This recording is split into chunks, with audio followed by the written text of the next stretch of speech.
जय हिंद दोस्तों, मैं ध्रुव कुमार आप सभी का कंप्लीट जनरल स्टडीज की सीरीज में आप सभी का स्वागत करता हूँ। एक क्लास थर्ड है इस सीरीज का। इस सीरीज का बेनिफिट ये है कि जो आप देख रहे हो ऑल सब्जेक्ट्स एक साथ कवर हो रहे हैं हम लोग। जैसे हिस्ट्री का हो गया, ज्योग्राफी हो गया, पॉलिटी हो गया, एनवायरमेंट हो गया, और साइंस हो गया, इकोनॉमी हो गया, करंट अफेयर्स हो गया। तो सारे जीएस के जितने भी टॉपिक्स हैं, सेक्शंस हैं, चैप्टर्स हैं, सब क्या करेंगे, हर एक वीडियो में ऑल सब्जेक्ट्स को कवर करते जाएंगे हम लोग। एट द इसका बेनिफिट ये है कि एट द एंड आपके सारे subject plus correct affairs exam के पॉइंट ऑफ व्यू से आपको तैयार मिलेंगे। ठीक है, तो चलिए स्टार्ट करते हैं। फर्स्ट यहाँ पे हिस्ट्री। हिस्ट्री में यहाँ पर जो इम्पोर्टेंट वन है, political organisation before Indian National Congress. Congress से पहले जो पॉलिटिकल ऑर्गेनाइजेशन जो स्थापित हुई थी, इनके बारे में जो जहां से डेफिनेटली क्वेश्चन आपको पूछा ही जाता है।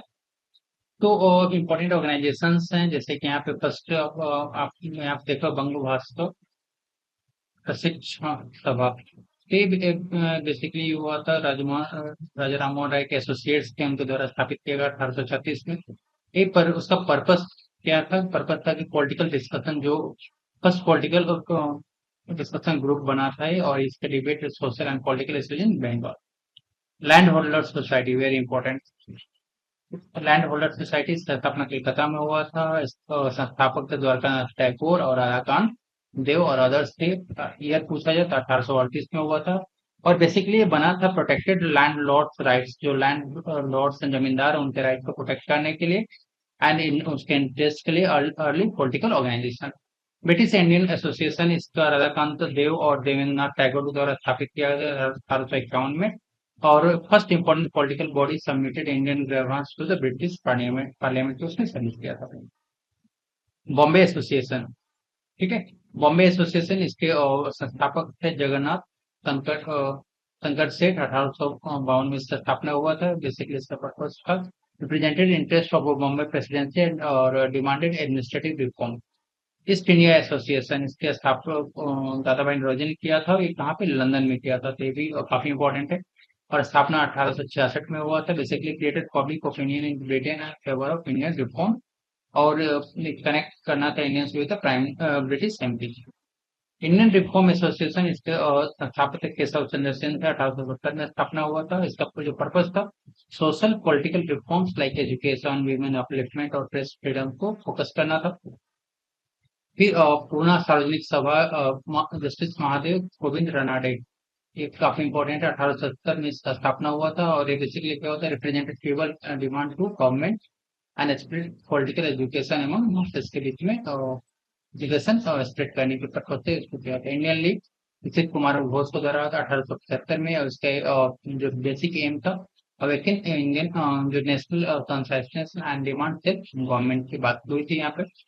इंडियन एसोसिएशन की स्थापना कलकत्ता में हुआ था। संस्थापक थे सुरेंद्र नाथ बनर्जी और आनंद मोहन बोस। काफी इंपॉर्टेंट है। अभी 1876 में स्थापना हुआ था। और basically most important organisation INC Indian National Congress से पहले था, और पॉलिटिकल यूनिटी और डिमांडेड रिफॉर्म इसका पर्पज था। मद्रास महाजन सभा, इसके सुब्रमण्यम अय्यर और वीरा राघवाचारी और पी आनंद चार इसके संस्थापक थे। 1883 में हुआ था। First major political body South India के लिए था, और बाद में ये कांग्रेस के साथ मर्ज हुआ। Bombay presidency association very important. इसके फिरोज शाह मेहता, तेलंग और बदरुद्दीन तैयबजी। ठीक है, तो ये तीन संस्थापक थे। 1885 में स्थापना हुआ था। और इसने रिप्रेजेंट किया था educated Indians of Bombay presidency precursor to Congress political. काफी इंपॉर्टेंट है ईयर्स, और इसके तीनों संस्थापक, ये तीनों के नाम हमेशा पूछे जाते हैं। ज्योग्राफी में बात करें तो आपके जो आप रेंजेस देख रहे हो, ठीक है, खास करके फर्स्ट वाला बात करें यहाँ पे, ये वाला रेंज, तो यहाँ से उसकी सीक्वेंस पूछा जाता है। तो नॉर्थ टू साउथ या ईस्ट टू वेस्ट ऐसे पूछा जाता है।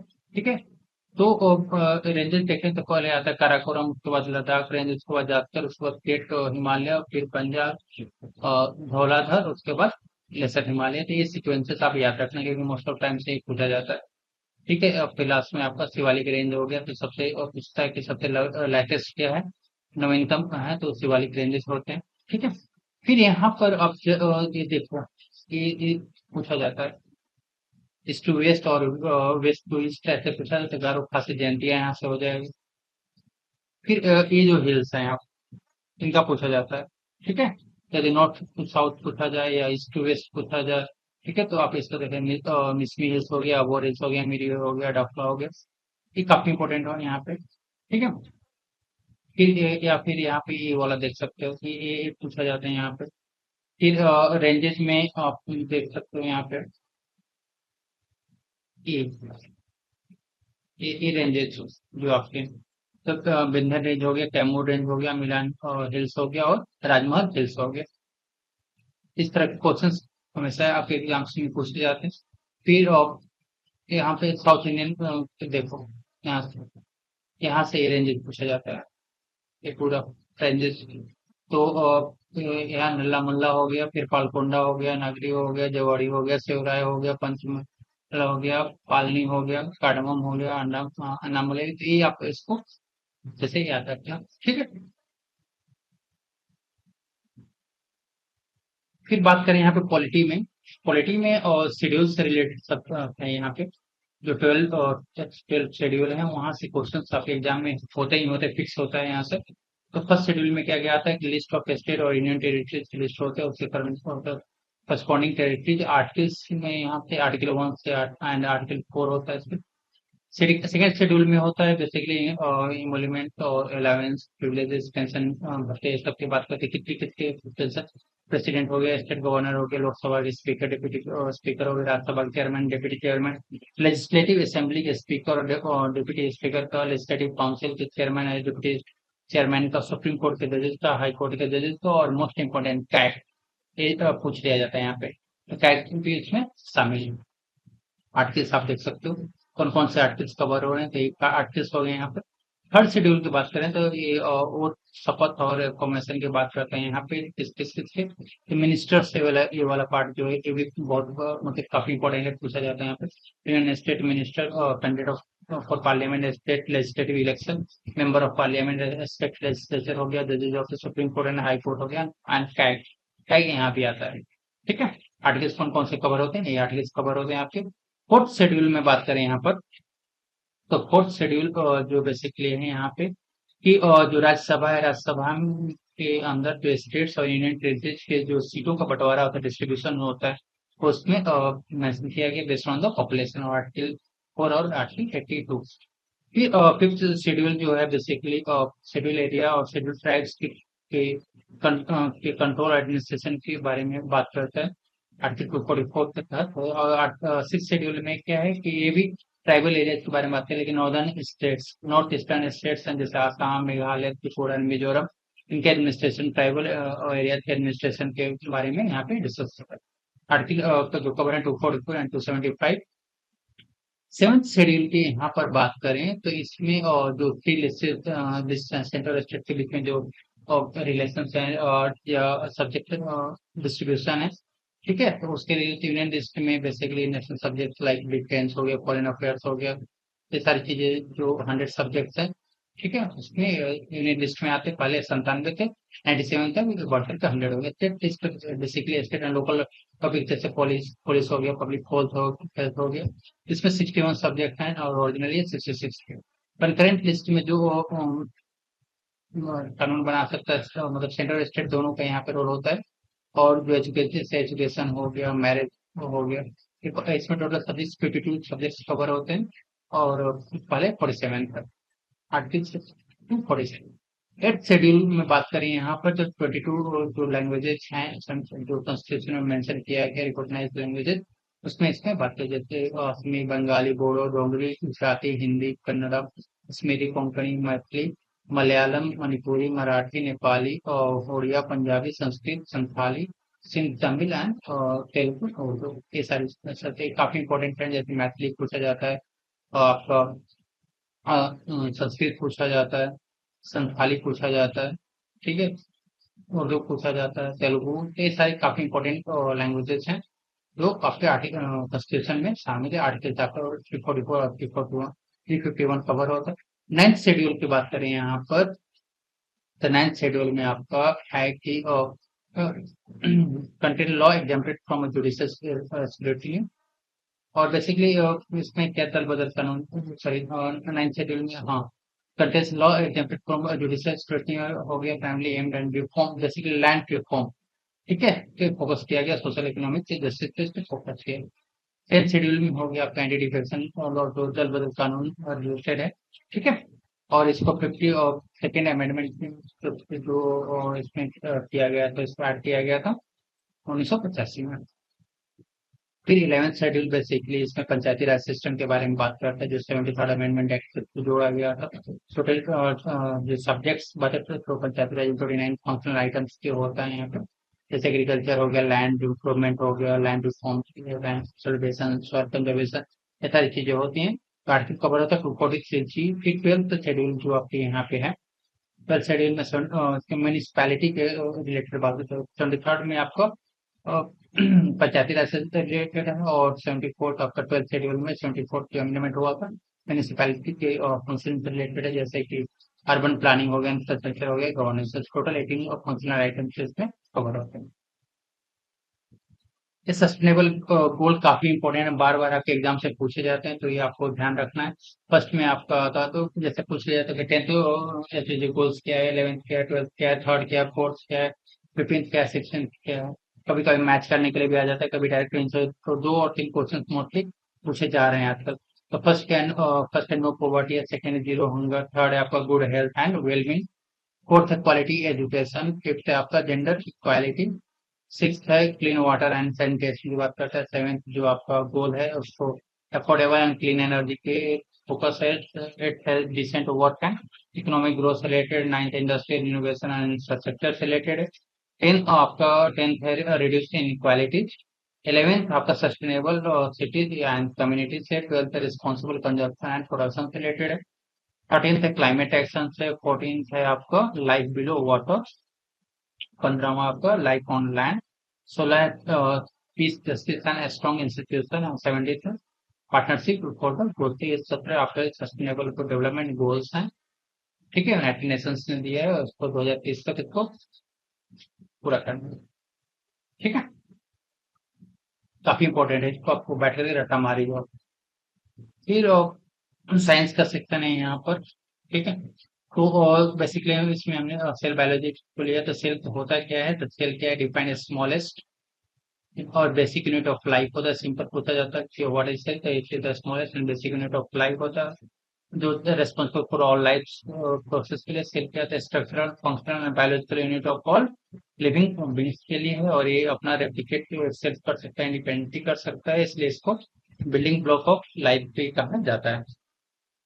फर्स्ट टाइम जो लिविंग लाइफ जो देखा था रॉबर्ट हुक के द्वारा देखा गया था, और रॉबर्ट ब्राउन ने न्यूक्लियस का खोज किया था। न्यूक्लियस बेसिकली होता है क्या है, न्यूक्लियस एक कंट्रोल सेंटर होता है सेल का सेंटर पॉइंट होता है, जैसे कि वाला न्यूक्लियस हो गया, ठीक है, पूरा न्यूक्लियस हो गया, इसमें अंदर एक क्या है, डीएनए होता है। तो न्यूक्लियस कंट्रोल करता है सेंटर ऑफ द सेल, और यहाँ पर डीएनए जेनेटिक मटेरियल जो होता है डीएनए वो पाया जाता है, ये वाला पार्ट है डीएनए। फिर माइटोकॉन्ड्रिया क्या होता है, माइटोकॉन्ड्रिया क्या है, एक पूरा सेल, ठीक है। माइटोकॉन्ड्रिया क्या है, माइटोकॉन्ड्रिया का power of house of the cell कहा जाता है, और यहीं पर एटीपी जनरेट होता है, और मतलब एनर्जी जनरेट होता है एटीपी के थ्रू, सेलुलर रेस्पिरेशन के थ्रू। तो यहाँ पर जो माइटोकॉन्ड्रिया ए वाला हो गया, ठीक है, यहाँ पे ए पावर हाउस ऑफ सेल कहलाता है, तो यहीं से एटीपी जनरेट होता है, to produce energy for cell to use breakdown substances during oxidative metabolism. Clear है। एक न्यूक्लियस क्या होता है, सेल कंट्रोल सेंटर होता है। डीएनए क्या होता है, कंटेंट्स कोडेड इंफॉर्मेशन जो पेरेंट्स से चाइल्ड में इनहेरिटेड होता है, ठीक है। लाइसोसोम क्या होता है, बेसिकली इसको जो लाइसोसोम है आपका डाइजेस्ट, इसमें क्या होता है, डाइजेस्टिव एंजाइम होता है, इसलिए इसको सुसाइडल बैग ऑफ सेल कहा जाता है, ठीक है। तो ये पूछा जाता है कि सुसाइडल बैग ऑफ सेल किसको कहा जाता है, लाइसोसोम होता है। ये लाइसोसोम हो गया, ये when digestion of all nutrients take place, clear है। फिर राइबोसोम बेसिकली क्या होता है, राइबोसोम कहते हैं small non membrane bound structure होता है, और यहीं पर प्रोटीन सिंथेसिस होता है। तो ये भी पूछा जाता है कि प्रोटीन सिंथेसिस कहाँ पे होता है, वो तो राइबोसोम में होता है, ठीक है। और नेक्स्ट है आपका क्लोरोप्लास्ट, एक प्लांट सेल में होता है, और इसमें क्या होता है, बेसिकली एक फोटोसिंथेसिस प्रोसेस होता है जिसमें बेसिकली क्या होता है, लिप्स में क्लोरोफिल होते हैं और वो क्लोरोफिल क्या करता है, जो लाइट सनलाइट है उसको केमिकल एनर्जी में कन्वर्ट करता है। ठीक है, और इसको एक्सपोर्ट करता है ग्लूकोज। बाकी यहाँ पे जैसे कि अपर राइबोसोम देखो तो एटीन प्रोटीन प्रोड्यूस फैक्ट्री जो होता है, प्रोटीन यहीं पे प्रोड्यूस होता है। तो protein produce chemical message diagram में से वैक्यूल देखो, ये वैक्यूल होता है। वैक्यूल क्या होता है, स्टोरेज या from fat and other substances का एक्सोजोम हो गए। एक्सोजोम क्या है कि vesicle that contain enzyme that carry out particular reactions such as detoxify potential harmful molecules। Centriole क्या था, जो सेंट्रियोल ये हो गया। सेंट्रियोल का काम क्या है, ये तीनों organ that help us cell divide करने में हेल्प करता है। ठीक है, तो ऐसे ही सारे जो आपके सेल ऑर्गेनाइज है उनका आपको फंक्शन देख सकते हो। गोल्गी को कॉम्प्लेक्स क्या होता है, ये जो गोल्गी बॉडी है उसको क्या कहते हैं, collect package and distribute molecules मेरिना सेल काम करता है इसका। साइटोप्लाज्म में ये वाला देखते हो कहीं से, ये जेली फ्लूइड को, ये लाइक फ्लूइड होता है बिटवीन मेम्ब्रेन और न्यूक्लियस के बीच में, और इससे where all the organelles lipid organ सब फाउंड। सेल मेम्ब्रेन ये जो आउटर लेयर है, ओके। तो ये सेल मेम्ब्रेन क्या होता है, made of the double layer of fatty material. क्या होता है, it always some material passes into and out of the cell at the thousands of places across the surface. It allows foods and to pass into the cell and with the passes out of the cell। ठीक है, तो ये endoplasmic reticulums होते हैं यहाँ पे। ये smooth और रफ होता है most material made by the cell. ये सारे फंक्शंस हो गए, लिख सकते हो उसका। चलो फिर इकोनॉमी में हम लोग बात करें यहाँ पे, तो यहाँ से भी कुछ क्वेश्चन पूछा था, कंज्यूमर प्राइस इंडेक्स से रिलेटेड और होल प्राइस इंडेक्स से रिलेटेड है। तो कंज्यूमर प्राइस जो है सीपीआई जो है, major changes in the price of the fix basket of goods and services. ठीक है, तो ये क्या होता है कि फिक्स बास्केट ऑफ गुड्स और सर्विसेज के जो प्राइसेस हैं उसमें चेंजेस को ये मेजर करता है। ठीक है, CPI typically purchased by representative consumer, और बेसिकली क्या होता है, इट क्वांटिफाई द इन्फ्लेशन, महंगाई को express by the consumer. CPI express करने का ये इसका जो बेस ईयर होता है उसे हम कैलकुलेट करते हैं। फॉर्मूला से बात करें यहाँ पे, तो CPI equal to cost of basket in current year और cost of basket in base year में क्या था, और उनको 100 करके उसको कैलकुलेट करते हैं। टाइप्स ऑफ सीपीआई की बात करें तो सीपीआई फॉर इंडस्ट्रियल वर्कर हो गया, एग्रीकल्चर लेबर हो गया, रूरल लेबर हो गया, कंबाइंड ऑल मिक्स करके हो गया। तो इंडस्ट्रियल लेबर के लिए जो इन्फ्लेशन है बेस ईयर 2016 मंथली इसको पब्लिश किया जाता है लेबर ब्यूरो और मिनिस्ट्री ऑफ लेबर के द्वारा। फिर इन्फ्लेशन एग्रीकल्चर लेबर के लिए बेस ईयर 1987 है, मंथली पब्लिश किया जाता है labour bureau ministry of labour के द्वारा। फिर रूरल लेबर के लिए इन्फ्लेशन रूरल लेबर 86-87 है मंथली, और इसको मिनिस्ट्री ऑफ लेबर के द्वारा। लेकिन कंबाइंड वाला मेजर ओवरऑल रिटेल इन्फ्लेशन महंगाई को अर्बन और रूरल दोनों मिला करके बेस ईयर 2012 है इसका, और इसको मंथली पब्लिश किया जाता है। नेशनल स्टेट उसको जो है नेशनल एनएचए के द्वारा, नेशनल स्टैटिस्टिकल ऑफिस और एमओएसपी के द्वारा, ministry of statistics programme implementation के द्वारा इसको क्लियर। कंपोनेंट्स ऑफ सीपीआई से क्या क्या है, तो फूड बेवरेज का कंपोनेंट 45.86 हो गया, हाउसिंग का 10.07 और क्लोथिंग एंड फूड का 6.53 हो गया, फ्यूल एंड लाइट का 6.84 हो गया, मिसलेनियस हेल्थ एजुकेशन है सब 30.70। होलसेल प्राइस इंडेक्स के बारे में बात करें यहाँ पर, तो क्या दैट इंडेक्स ट्रैक करता है changes in price of the goods at the wholesale level पे इसको प्राइस को ट्रैक करता है। और it is use to assess inflation in early stage of production and distribution. Early stage में इसके इन्फ्लेशन को एक्सेस करने के लिए इसका यूज किया जाता है। कुछ कंट्री में इसको प्रोड्यूस प्राइस इंडेक्स के रूप में भी यूज किया जाता है। ठीक है, तो WPI measures changes in the price of goods at the wholesale level पे किया जाता है, और reflect inflation trend at the producer level. Release करने के बाद इसको रिलीज किया जाता है DPI के द्वारा, office of economic adviser and department for promotion of industry and internal trade, ministry of commerce and industry के द्वारा। बेस ईयर काफी इंपॉर्टेंट है इसका, तो बेस ईयर इसका 11-12। ठीक है, बेस ईयर इसका 11-12 है। इसके मेन कंपोनेंट्स हैं, तो प्राइमरी आर्टिकल्स है 22.62, फ्यूल और पावर 13.15, 64.23 और फ्रीक्वेंसी इसको मंथली इसको रिलीज किया जाता है। एट कोर इंडस्ट्रीज भी बार बार आपके एग्जाम में पूछा जाता है, कौन कौन से इंडस्ट्रीज है, उनका वेटेज क्या है। तो सबसे ज्यादा वेटेज है रिफाइनरी प्रोडक्ट का 28.04, उसके बाद इलेक्ट्रिसिटी का 19.85, स्टील का उसके बाद 17.92, कोल का 10.33, क्रूड ऑयल का 8.98, नेचुरल गैस का 6.88, सीमेंट का 5.37 और फर्टिलाइजर का 2.63। तो ये काफी इंपॉर्टेंट है, यहाँ सब पांच भी याद कर सकते हो तो चल जाएगा काम। ठीक है। वेटेज पूछा जाता है रिफाइनरी का सबसे ज्यादा, उसके बाद इलेक्ट्रिसिटी का, स्टील का, कोल का, क्रूड ऑयल का, तो ऐसे कंस में भी पूछा जा सकता है। फिर करंट अफेयर्स की बात करें यहाँ पे, तो उत्तर प्रदेश एक ऐसा राज्य बना है जिसने, वो मतलब फर्स्ट इंडियन स्टेट है जिसने आर्टिफिशियल इंटेलिजेंस और बिग डेटा एनालिटिक्स के आधार पर रोड सेफ्टी पायलट प्रोजेक्ट का शुरुआत किया है। इसके लिए इसके बजट में 25-26 के बजट में 10 करोड़ रुपए आवंटन भी किया गया है, और इसका बेनिफिट ये होगा कि एआई सिस्टम विल एनालाइज करेगा क्या एक्सीडेंट रिपोर्ट को, वेदर को, व्हीकल ड्राइवर और रोड डेटा को आइडेंटिफाई एक्सीडेंटल कॉज और ब्लैक स्पॉट्स से। सिक्किम इंडिया का फर्स्ट राज्य बना है जिसने लॉन्च किया सबैटिकल लीव स्कीम। बेसिकली ये गवर्नमेंट एम्प्लॉयज के लिए किया गया। इसमें क्या होगा कि जो एम्प्लॉय हैं जिनका मतलब 5 साल से ज्यादा जॉब से, या कंटिन्यूअस एम्प्लॉय, रेगुलर एम्प्लॉय जिनका 5 साल से ज्यादा का जॉब है, उनको जो लीव मिलेगा तो 365 दिन से लेकर के 1080 दिन तक का छुट्टी मिल सकता है। लेकिन कंडीशन वही कि जो बेसिक पे का उनका 50% दिया जाएगा, और साथ में उनकी सीनियरिटी और कंटिन्यूटी भी वो मेंटेन रहेगा। लेकिन गवर्नमेंट कभी भी 1 मंथ के नोटिस पे उनको जॉब पे बुला सकते हैं। ठीक है। फिर वेस्ट बंगाल जो है, एक तो वेस्ट बंगाल गवर्नमेंट ने एक स्कीम स्वास्थ्य साथी universal health coverage scheme launch हुआ है। उसमें बेसिकली बोन मैरो ट्रांसप्लांट को उसमें इंक्लूड किया गया है। इसमें क्या होगा, पर 75 लाख का तो ये स्कीम है। फिर बेंगलुरु बात करें global artificial intelligence city index में, तो बेंगलुरु फर्स्ट रैंक पे है।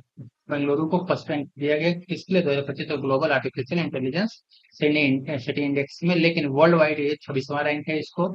और वर्ल्ड वाइड सिटी की बात करें तो वर्ल्ड वाइड सिटी है आपका, सिंगापुर को फर्स्ट रैंक मिला है, उसके बाद सियोल, बीजिंग, दुबई और सैन फ्रांसिस्को है। रशिया ने अमेरिका के साथ एक ट्रीटी हुआ था, उस ट्रीटी का नाम था इंटरमीडिएट रेंज और न्यूक्लियर फोर्स ट्रीटी, उसको रद्द कर दिया है। और ये ट्रीटी हुआ था 1987 में अमेरिका के साथ। बेसिकली इसका फोकस था कि two categories of the lethal missile system है उसको खत्म करना है, ठीक है, डिस्ट्रॉय करना है, और to slow down the nuclear arm करने के लिए। फिर अपने इंडिया गुजरात जो है एक्सपोर्ट की बात करें तो Federation of Indian Export Organisation के द्वारा रिपोर्ट पब्लिश किया गया है, जिसमें गुजरात टॉप इंडिया के टॉप एक्सपोर्टिंग स्टेट बना है। और इसका जो एक्सपोर्ट हुआ है 9.83 लाख करोड़ का हुआ है, जो टोटल एक्सपोर्ट का 26.6% है। फिर नम्बियो सेफ्टी इंडेक्स में जो बात किया गया सबसे सेफ्टी सिटी में, तो इंडिया का रैंक, इंडिया की बात करते हैं, इंडिया सक्सेस 7th रैंक मिला है, स्कोर 55.8 मार्क्स का है। और इंडिया में सबसे सेफेस्ट है मैंगलोर। मैंगलोर है, मैंगलोर इंडिया सेफेस्ट सिटी है, जिसका ग्लोबली रैंक मिला है, 49वां रैंक दिया गया है, और इसका स्कोर है 74.2। ठीक है। और वर्ल्ड वाइड की बात करें तो अबू धाबी सबसे सेफेस्ट सिटी है जो यूनाइटेड अरब अमीरात में, इसका टोटल स्कोर है 88.8, और ये लगातार 9वें साल टॉप पे रहा है। तो फ्रेंड्स, क्लास थर्ड था। यदि ये सीरीज आपको पसंद आ रही है, यदि इसमें कोई चेंजेस करना है तो आप कमेंट में नीचे मेंशन कर सकते हो। सो एज ए सपोर्ट आपसे रिक्वेस्ट है कि चैनल को सब्सक्राइब कर दीजिए, वीडियो को लाइक कर दीजिए, अपने दोस्तों के साथ शेयर कीजिए। Thank you.